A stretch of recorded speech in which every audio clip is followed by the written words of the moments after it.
반갑습니다. 네. 오늘은 완더고기의 2계에 대해서 살펴볼 건데요. 사욕을 억제하고. 쉽죠? 사욕을 억제한다는 거. 어렵습니다. 어려워요? 근데 저는 제일 어려웠던 게 뭐였냐면 사욕이 뭔지에 대해서가 제일 어려웠던 것 같아요. 사욕이 뭐예요? 사사로운 욕심. 사사로운 욕심. 또 다른 분도 사욕. 원하는 거. 어? 제일 원하는 거 하는 거. 제일 원하는 거. 네. 저는 사욕이라는 개념 자체부터가 어려웠던 것 같아요. 억제는 뭐 누르는 거구나. 근데 사욕이 뭘까? 일단은 우리 그 파티마 성모님과 함께 성모님은 우리와 함께 계시잖아요. 그래서 성모님과 함께 이 강의를 잘 듣는 마음으로 시작했으면 좋겠습니다. 저희와 함께 해주시고 어머니와 단팥빵. 제가 어렸을 때 우리 어머니는 일주일에 한 번 집에 들어오셨어요. 일주일에 한 번 들어오셨는데 어머님이 이제 간병 일을 하셨어요. 간병 일이 뭔지 알아요? 병원에서 이제 환자들을 간병하는 일을 하셨는데 한 번 토요일 날 오후 한 3시쯤 되면 이제 어머님이 이제 점심 식사를 하시고 이제 오셨는데 어머님이 오시는 길을 저는 옥상에 올라가서 엄마가 오나 안 오나 이렇게 바라보고 있었어요. 근데 이제 어머님이 오시면 저는 막 달려가가지고 이제 엄마를 이제 껴안고 이제 어머님을 사랑해 드려야 되는데 어머님을 사랑하기도 하지만 어머님이 들고 온 이 빵을 또 이렇게 사랑하기도 했어요. 근데 제가 막 달려가가지고 엄마 품에 딱 안겼는데 어느 날은 빵이 없는 거야. 약간 서운했던 게 기억나는 것 같아요. 근데 이제 어머님이 그걸 눈치챘는지 안 챘는지 뭐 당연히 채셨겠지만 중요한 건 우리는 어머니를 사랑해야 돼요? 아니면 단팥빵을 사랑해야 돼요? 어머니. 그죠? 다 알죠? 단팥빵을 사랑해야 돼요? 단팥빵을 사랑하면 어머님이 서운해 하시죠. 엄마, 일주일 동안 엄마를 보고 싶어가지고 엄마를 딱 껴안았는데 그 손에는 뭐가 있나? 단팥빵이 없어. 빵이 없어. 아예 먹을 게 없어. 그럼 이제 막 서운해하면 돼요? 안 돼요? 안 되죠. 안 돼요. 그러니까 어머님을 사랑해야 되는데 우리는 어머님이 들고 오신 단팥빵을 기다리는 게 아니잖아요. 우린 하느님을 사랑해야 돼요? 피조물을 사랑해야 돼요? 네. 하느님은 모든 피조물들을 만드셨어요. 사욕이라는 게 뭐냐면 하느님께 마음을 두지 않고 피조물에게 마음을 두는 거예요. 그러니까 하느님을 사랑하지 않고 하느님이 아닌 다른 것에 애착하는 거. 술, 담배. 하느님이에요? 하느님이 아니에요? 아닙니다. 하느님이 아니에요. 하느님이 아닌 것에 애착하는 것이 사욕이에요.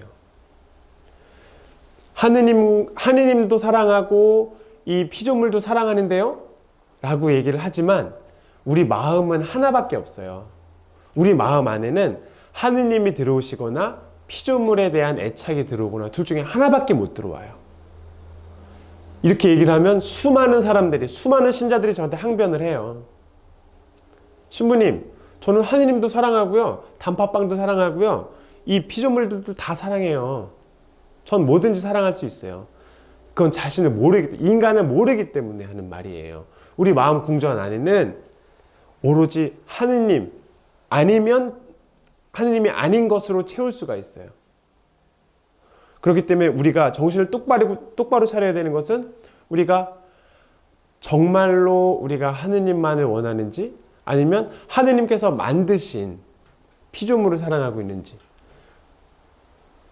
그래서 제가 정말로 어머니를 사랑하고 있는지 아니면 어머님이 가져오는 그 부수적인 단팥빵을 기다리고 있는 건지. 단팥빵을 기다리고 있으면 안 되잖아요. 우리는 주객이 전도가 되는 경우가 참 많이 있어요.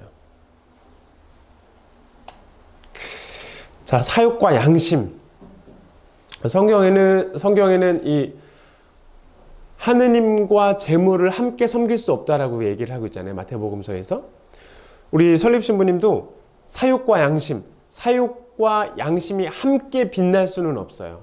우리가 사욕을 선택하든지 아니면 양심을 선택하든지 둘 중에 하나밖에 선택을 못해요. 말씀드렸듯이 사욕은 하느님이 아닌 것에 마음을 두고 애착하는 거예요. 그래서 우리는 하느님을 사랑하는 것이 진정한 사랑이고 그 하느님을 사랑할 때 영원한 행복을 얻게 되죠. 근데 양심이라는 것은 우리를 보호해주고 있어요. 내가 어떤 나쁜 짓을 하다가도 내가 어떤 일을 하다가 양심이 이거는 좀 아닌 것 같은데 라고 우리가 양심이 보호해줘요. 거기까지 더 나가지 말라고. 몰래 마주항을 먹은 적이 있었어요. 여기 컨테이너, 지금 컨테이너가 없어졌는데 컨테이너에서 음악실에서 몰래 술을 마시다가 더 이상 마시면 안 되는데 라고 딱 끊어야 되는 그런 것들을 계속 양심은 우리에게 알려주고 있어요. 근데 우리가 그 양심에서 알려주는 소리를 무시하고 난 마저항 먹고 난 술 먹고 죽어버릴 거야. 술을 계속 먹게 되면은 양심은 무뎌지는 거죠. 나는 저 형제가 미워. 저 형제가 미우면 양심은 저 형제 미워하면 안 돼 라고 계속 알려줘요. 그런데 나의 사욕은 아니야. 나는 그냥 저 형제를 죽는 날까지 미워할 거야 라고 하면 양심이 하는 얘기를 차단하고 있으니까 양심은 보호기관인데 우리를 보호해주지 못하고 양심이 차차차차 시들게 되죠. 양심은 우리를 보호해주는 보호기관으로서 우리가 하느님을 찾아가도록 우리 양심은 인도해주고 있어요. 더 이상 먹으면 안 돼. 저 형제 미워하면 안 돼. 화해해야지 라고 양심이 우리에게 계속 알려주고 있는데 우리가 내 뜻대로만 따르게 되면 양심이 점점 줄어들게 돼요. 노상방뇨하면 돼요? 안 돼요? 안 돼요? 저는 여기서 맨날 노상방뇨를 했었어요. 여기 노상방뇨 밖에다가 흙에다가 거름 준다고. 근데 거름이 안 된다고 그러더라고요. 근데 노상방뇨를 한 번 하고 두 번 하고 세 번 하다 보면 양심에서 하면 안 돼 라고 얘기를 하잖아요. 양심에서. 근데 그걸 계속 하게 되면 양심이 하는 말을 무시하게 되고 계속 저는 노상방뇨를 계속 하게 되는 거예요. 양심은 그 기능을 상실하게 되죠.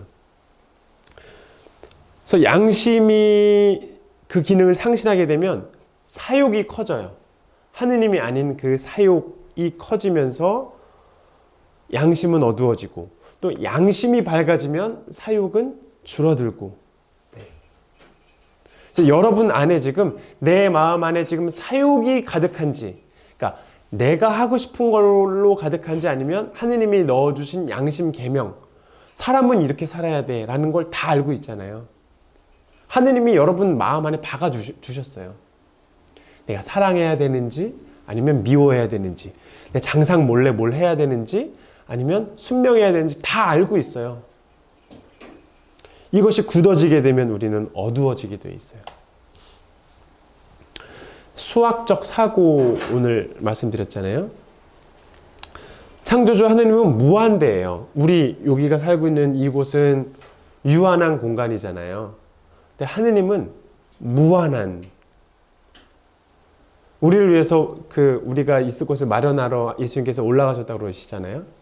무한한 곳을 마련해 주셨어요. 근데 피조물은 유한해요. 우리는 기껏해야 100년, 우리 때는 120년까지 산다고 얘기하지만 아무튼 우리는 죽을 운명에 있어요. 그리고 또 언제 죽을지도 모르는 인간이 우리의 그 유한한 피조물에 불과한데 우리는 우리가 언제까지나 살 거라고 생각하고 그런 망각 속에서 살고 있죠. 그래서 우리가 창조주 하느님만 바라면, 우리 마음 안에 무한하신 그분만 바라면 영원한 생명을 얻게 돼 있어요. 이것이 우리 교리잖아요. 여러분들 다 알고 있는데 자꾸 하느님을 까먹게 되죠? 네. 까먹는 것을 자꾸 기억하는 것이 우리의 성의 노력이에요. 그래서 사욕으로 가득 찬 사람은 무한을 모르는 사람이에요.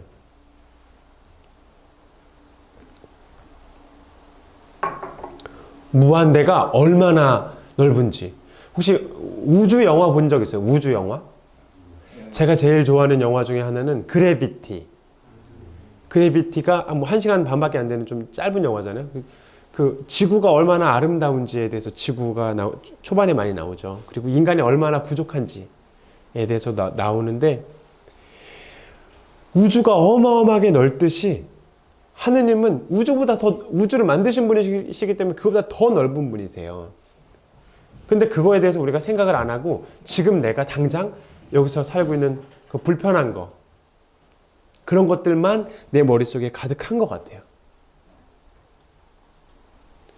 그래서 유한에서 무한으로 넘어가는 그 문이 십자가예요. 십자가. 예수님은 무엇을 통해서 우리를 구원하셨어요? 십자가예요. 그러니까 여러분들은 여러분들에게 주어지는 십자가를 배척해야 돼요? 사랑해야 돼요? 네. 말로만 사랑하는 것이 아니라 온 몸으로 여러분들에게 주어진 십자가를 사랑해야 돼요. 그래야 유한에서 무한으로 넘어갈 수가 있어요. 그래야 신비 세계로 들어갈 수가 있어요. 수도 생활이 신비 생활을 하는 거잖아요. 말로만 하는 건 누구나 할 수 있어요. 누구나 하고 있고. 근데 정말로 나에게 주어지는 십자가를 내가 사랑할 것인가? 는 우리가 해야 하는 일이죠. 근데 사욕은 내가 하느님 아닌 것에 집착하고 하느님 아닌 것에 몰두하고 있는 사람은 십자가를 사랑할 수 없어요. 십자가를 기피해요. 그래서 여러분들이 수학적으로 무한대가 얼마나 큰 것인지 그리고 인간이 얼마나 작은 것인지를 자꾸 기억하면서 무한하신 하느님을 내 마음 안에 모시려고 노력을 해야 하겠습니다. 자, 무한하신 하느님을 모시게 되면 수고를 몰라요. 여러분들 이거 한 다음에 이거 조금 뭐 노력한 다음에 이거 뭐 아무도 안 알아주는 거 뭐 그렇게 생각 안 하시겠죠? 설마 이게 그 담당구역 청소를 소홀히 하는 사람들, 담당구역 청소를 그 수고를 안 하는 사람들은 사랑 안에 있지 않은 거예요. 사랑은 수고를 몰라요. 형제들을 위해서 담당구역 청소를 열심히 하는 거는 그건 수고도 아닌 거지 사실은. 의무예요. 의무인데 그 의무도 잘 안 하려고 하죠. 사랑은 수고를 모르는데 사욕도 수고를 몰라요. 근데 모른다는 게 다르죠. 사욕은 수고를 하지 않아요. 내 뜻대로만 살고 싶기 때문에 남을 위해서 수고를 하는 건 싫어하고 사랑은 수고를 몰라요. 무조건 수고를 해요. 사랑은 한계가 없죠. 무한하신 하느님의 사랑은 한계가 없기 때문에 사랑은 수고를 모릅니다. 그리고 사랑하는 사람은 그 피조물과 공감하고 있어요. 사랑하는 사람은 일단 거위, 개 소통할 수 있어요. 제가 아픈가 보다. 이게 뭐 어떤가 보다라고 소통할 수 있고 가장 큰 것은 사람과 소통하죠. 저 사람 힘든가 보다. 저 사람 아픈가 보다. 사람과 소통하고 있어요. 그런데 사욕, 하느님이 아닌 것으로 꽉 차 있는 사람은 저 동물이 어떻게 죽어 나가든지 저 사람이 얼마나 힘들든지에 대해서 관심이 있어요? 없어요? 없어요. 관심이 없는 이유는 뭐냐면 내가 내 죄 안에 갇혀있기 때문에 내 사욕 안에 갇혀있기 때문에 저 사람이 어떻게 되든 전쟁이 일어나든 안 일어나든 나한테 해만 없으면 돼.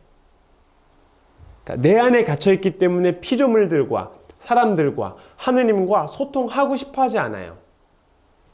죽어가고 있는 거죠. 그래서 타인의 고통에 무감각해요. 가난한 사람이 밥을 먹든 안 먹든 옆에 있는 사람이 아프든 안 아프든 관심이 없어요. 오직 내가 하고 싶은 그것만 잘 이루어지면 돼요. 그래서 사랑하는 사람은 모든 피조물 안에서 하느님이 계신다는 걸 알아요. 여러분들 안에 하느님이 다 계시죠? 근데 이제 제 안에 사욕이 가득 차 있으면 여러분들 안에 하느님이 있든지 없든지 그건 중요하지 않고 여러분들은 다 저의 욕구를 채우는 대상이야. 예를 들어서 제가 축구를 너무 좋아해요. 제가 축구를 너무 좋아하면 가지레에 오면 이제 우리 형제들이랑 축구를 할 수가 있잖아요. 그러면 제가 축구를 너무나 좋아하는 그 축구에 대한 사욕에 사로잡혀 있으면 이 강의를 하고 나서 아니면 하기 전에 여러분들이랑 축구를 하자고 막 제안을 할 거예요. 왜냐면 내 머릿속은 온통 축구밖에 없어.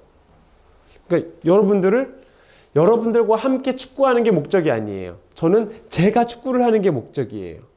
온통 내 머릿속엔 축구밖에 없으니까. 그럼 여러분들은 다 뭐예요?